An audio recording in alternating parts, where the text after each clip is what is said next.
Oh, namaste, welcome.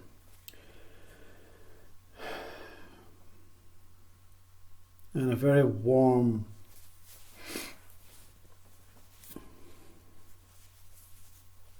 being here from Scotland. Okay then, let's look at your state of play. I know that if you are experiencing this, what is named as nothingness, emptiness, a dissolving, a merging. Mooji beautifully puts it as putting ice into warm water. Are you the ice or are you the water, you see? You cannot differentiate in this state that you're in right now of beingness.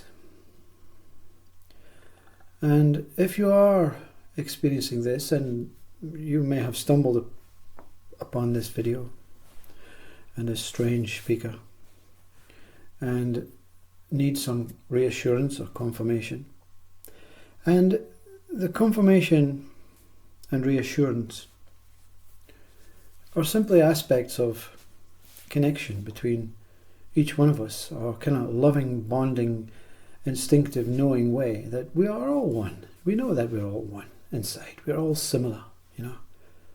Take away, chop off the head and take away the ideas, the concepts, the status, the words, the identities, the languages, and even the colours of the body go when the head is chopped off. That kind of knowledgeable, intelligent, able to value and measure, judging, putrid ego state that we all carry. When it's gone, we all know. So in this state, let's look at this enlightenment state that you're possibly in. And you may be just accepting these words in this state and letting them drift through you, letting them pass by. Just another vibration of love from the speaker into your pot of love, as I call it. So in this state of enlightenment, of nothingness, you see, you hear many speakers come on and say there's nothing happening. And this appears to be true for you right now. There's just infinite, limitless, boundless, beautiful, profound, loving space. And you may be somewhere in it, but you don't appear to feel as if there's something dual in this place. It's a non-dual experience. It's a beautiful, profound, non-dual, soulful, spiritual experience. And there's no effort to experience it. There's nothing taking place. You're just experiencing it. You're participating in your life. You're maybe washing the car and you're experiencing it. So something is washing the car, but you're not washing the car. You are always in this place. You're always experiencing this place as yourself. So for anyone who is in this joyful state of pure bliss, love, you're on for a reason, for a confirmation, not that this is the end, but this is just another point of transcending, you see. We have to look at Buddha. We don't have to read Buddhism. But do you have to look at what Buddha stands for? I've never read about Buddha. I don't know Buddhism. I don't know anything about anything. I never did. I never practiced. I never was religious. I never participated in science or philosophy or anything. I just got up to work and got married and had children and did the things that we were supposed to do. As parents said, that's what we do. We don't worry about what's after, before, past, future. We just deal with the present moment. So Buddha is not advocating or saying anything about this something world being superior. Not also saying anything about this spiritual, soulful, empty world that you may be experiencing right now as superior. Yeah? But the message for you is, don't worry about Buddha, because Buddha will come. You see? Because in this state of trust, because that's what's taking place in emptiness, you've put yourself, you've put everything. Oh, you must really give yourself some sort of recognition. Even your ego must take some sort of praise for getting you into this state, whether it's through depression, whether it's through searching, inquiring through religion, through Buddhism. Ego has taken you to this place. So you have reached this place. And it's not an easy place. It's not an easy place to get, to overcome the mind. It is the most subtle and simplistic way to do it, by just denying. So in this beautiful, profound place, you have put so much trust in your mind, and in your mind giving itself space and you space, so that you and mind can meet somewhere in this emptiness. And that's what's going to take place, you see. Mind has to redeem itself. It has been ashamed, don't you think? You look at your past, your experience before this state that you're in now, and you realize how foolish this mind was. But in its foolishness, it was always trying to prod you and say, come on, get rid of me. Get rid of me. Get rid of I. Get rid of this shadow that masks and veils this mere illusion. Yeah? Get rid of me. And you appear to be thinking that you were this me. Why would I want to get rid of me? Mind is not ever speaking about this body. One message any being will give you, any being, rather even enlightened, awakened, full of ego, your body is sacrilegious.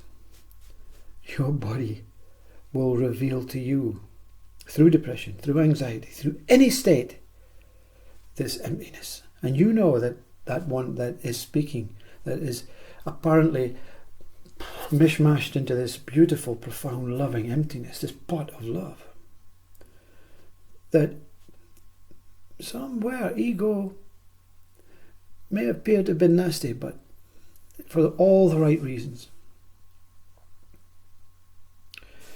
So the message is that this trust that you have given yourself, you have built, you have went totally inwards. You have surrendered and given up this external world to experience and discover something that only a few may discover. Only a few may have that discipline, that desire to overcome all these desires of wanting and needing, and negotiate and trade them for one big desire. Here's all my desires, right? Take it. I have a desire to be free. I have a desire to know why I'm here. I have a desire to know who I am, why I am here, where I'm looking from. All these things. That's my only desire. And I'm going to listen to anything, including that Satguru within, on how to discover this answer. And, oh, wait a minute, if I'm getting the call from inside, then I must go inside. If I'm getting the call from Muji and Satsang, then I must maybe go outside to get inside. Everyone is valid, you see. Everyone has a place. Every single human being has something to offer. In your egoistic mind state, judgmental world, you say, no. They're bad. They're good. They're okay. But in truth, we have all something to offer. And this discovery of nothingness is the place before the discovery is made of what you have to offer. So to trust in this emptiness and this nothingness, you don't have to do anything. It's not forever, I'll tell you that. This joy of fluctuating bliss and like you are expanding into the universe will not last forever. Buddha could not maintain it. Christ could not maintain it. Krishna could not maintain it. Arjuna could not maintain it. Ramana could not maintain it. Right? The heightened awareness, that heightened non-participation in life. Buddha participated in life, Ramana participated in life, Babaji participated in life. They all had family and participated in life. Because each one remained in this emptiness and fully trusted in it and fully accepted that it will end. But not the end that returns you to the state that you were before. The end of the joy and the bliss of this spiritual nothing state. You have experienced before this your something world of form state, and you have explored and discovered many valuing and measuring and egoistic organizing, planning, constructed ways of trying to improve and better and help and be kind and compassionate, yes. And they are very all important to experience. There's no direct route. There is no direct route, let me tell you that. But there's a direct route from this nothing, something state to this nothing state. Now you're experiencing this nothing state. Also temporary. You cannot maintain the something state because the body will soon go. And at night at sleep, there's no one maintaining this something state. No one is fighting to say, no, I must be something for the whole 24 hours of the day. No, you let it go. Same as a nothing state. You let it go. When it goes, you be there. You know, you can say, this speaker can say, at this state, you're probably saying something like, I am emptiness. I am nothingness. In fact, I can't even recognize I am. So only emptiness exists. Is this not true? If you are in this state of going beyond I and am, yeah, and there are a few I know, if only emptiness exists, who witnesses emptiness? What witnesses emptiness? You've removed I. You've removed am. Remove emptiness. Can one remove emptiness? Can one go into the core, into the depth, into the beingness, into the deep-rooted emptiness? Can one swim through emptiness or nothingness, whatever it is, awareness? Can whatever witnesses or experiences or knows or recognizes or is part of or is whole of this emptiness? I'm using emptiness, whatever word it is that you can say, because everyone says differently. Nothing is happening. I am empty, I am free, I am liberated, I am tranquil, I am infinite, I am space, I am love. Investigate space. Go into the core of space. You removed I? You removed am? Now remove that what remains. Can one do it? You see? Because what will happen, you see? That's what we all want to know, what will happen. Well, we're here to fully experience all aspects of living in a body. And it's here for everyone, and we do it every day, but we're not aware of it because the mind has shut itself off. It's created this veil, this maya, this mask, denying. No. Not interested in spirit, not interested in soul, not interested in the afterlife, not interested. And consciousness is saying, no, that's not the deal. When you took on this body, you signed a negotiated contract that you would discover your whole self. So you will remain here until you discover your whole self. Your whole self is not just your body. It's not just your spirit. It's not just your soul. It's not just these three. There's a fourth one, a fifth one, a sixth one, a seventh one.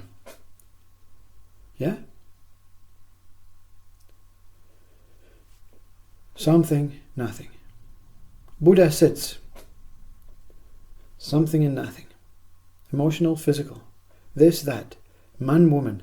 Pain, pleasure. all opposing states on either side, like the seesaw. What is the axis? Because this voice, or this momentary experience that will be revealed through moving into the nothingness at the other side, on the other door, peak, light, voice, image, whatever it is for you. Say, what do you want? This voice, what do you want? Do you want to be something, or do you want to remain as nothing? Choose. And you say, well, I can't choose because I'm gone. I don't know who's speaking. I don't know what he's speaking at.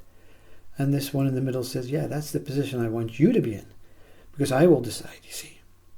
This moment, this grace, this nameless, universal, godly, Brahman, absolute, momentary experience will decide. And it will decide the same for everyone. You will return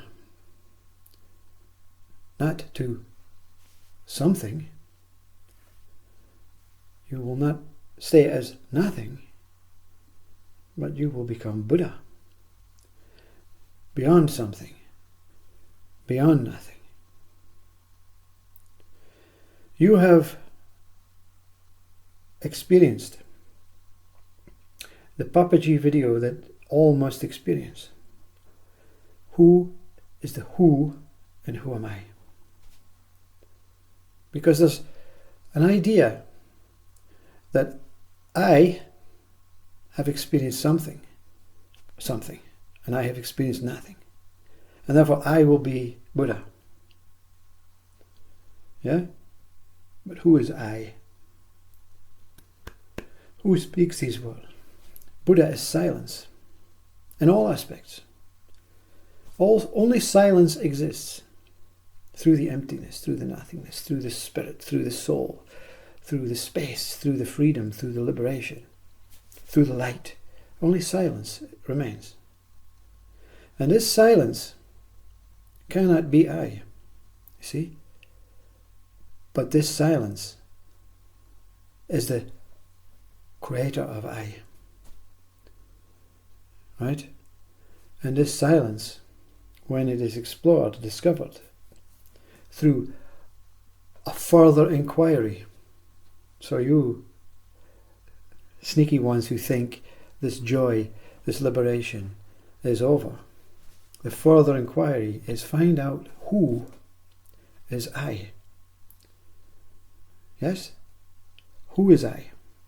And when you find out who is I, which is within the emptiness on the other side through this door, this beautiful momentary experience will say, discovery, inquiry, not over, until you remove I. I is I. Am is am. Who is. Yeah? Who am I, or who is I? Let's stick with who am I. I is I. Am is am. Who is who? Who is who in who am I, says Papaji. The speaker can say, make a statement and say, you know what? The result of enlightenment for this one is when this momentary experience arises, you realize I don't know anything. I have no idea what is going on. And this is liberation, because I have no need and desire to establish, because this one says you don't know what's going on, so forget it. Stop the inquiry. Call off the search. Inquiry over. Freedom, liberation to live out this life and accept everything as it is, because that one that spoke is not going to drop you when the body goes. Isn't it? Yeah? So when I say I don't know, who says I don't know? Because the one that says I don't know knows that I don't know. You understand this? I'm making a bold statement. I'm Buddha, I'm enlightened. What the result of enlightenment is for me is that there's nothing to know. But the one that speaks this knows that there's nothing to know. So there's still a knowing. And there's still a knowing. Until the one that knows nothing seeks itself out. And they keep seeking. Because the one that knows nothing apparently knows. So then I inquire about the one that knows about knowing nothing. And I find another one. And another one. And another one. I'm off the cliff at the back. Into the light. Light and death, same thing. Light and birth, same thing. Light and life, same thing. All ideas and concepts and imaginations and ideas of you trying to experience yourself as whatever you want to experience yourself as. You have no idea your infinite power. And if you're in this state, and this video is for you guys who are in this profound, beautiful enlightenment, you must simply trust and use the Ramana technique, because little shakes may come that say, oh, you're going back into human state. Not this. Ramana, not this. Wow, look at this. This is beautiful. This emptiness is now growing legs, you see. It's not just emptiness. It's a spatial awareness. Not this. Now you stick with the emptiness. You stick with the nothingness. And you remove the nothingness. You sail through, swim through that beautiful door that Francis Assisi and Rumi speak about. Because on the other side, you will return as Buddha nature. You'll know that I am neither nothing, something, nor am I nothing. I am just contentment. I am just in awareness. I am just that stable axis to the seesaw. But I can experience something every day until this body goes. And I can experience nothing every day until this body goes. And when this body goes, only that axis remains as whatever I is. I is this, I is that. I is neither. I simply is. And there you go. You're doing so well. You're doing so well. I don't know what you're doing. Effortless meditation. You know? God bless Papaji, Ramana Maharshi, Mudji, Gangaji, because they're sharing the unshareable in so sophisticated, subtle ways. And this I, hopefully, can add even one grain of sand to this and that. Establish. Finish the inquiry. Trust. Trust in that nothingness. And surrender, give up, and move through into the unknown. And the rest of your life you will continue to have to observe who is who. But with no suffering, with a joy, an immense flatline, contented Buddha state of being. Namaste.